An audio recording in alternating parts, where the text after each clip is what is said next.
Hi guys, Dave Dienhart here. So I often get questions about how pieces can be sanded and drilled for folks that are buying my resin cast blanks. So I'm going to go ahead and quickly cover how to do some of that.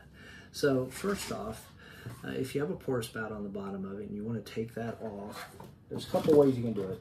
Make sure you put on safety glasses, take yourself a pair of cutters, and you can basically cut off the bottom of that.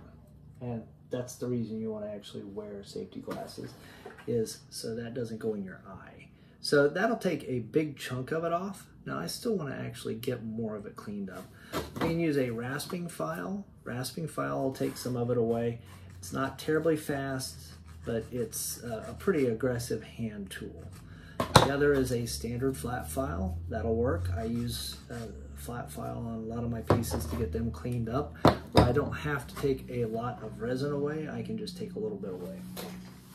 So the ultimate option for me is to use a Dremel tool. I like to use a Dremel tool with one of these metal tips that will remove a lot of resin really fast.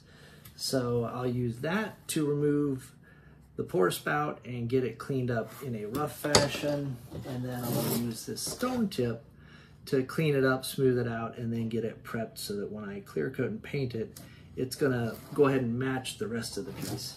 Let's get started here. I'm gonna wear my shield. Normally I'd wear a dust mask, but I don't think you guys would be able to hear me if I was wearing it, so we'll stick with this for now. So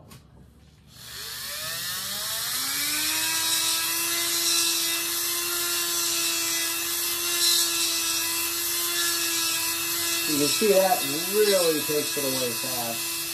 It's very aggressive, and for small pieces, you got to be real careful not to get your fingers.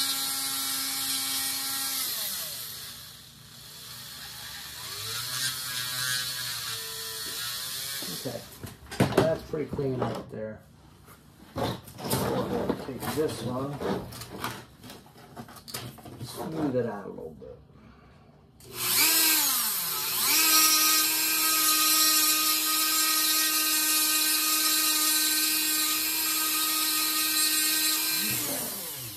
That feels and looks pretty good.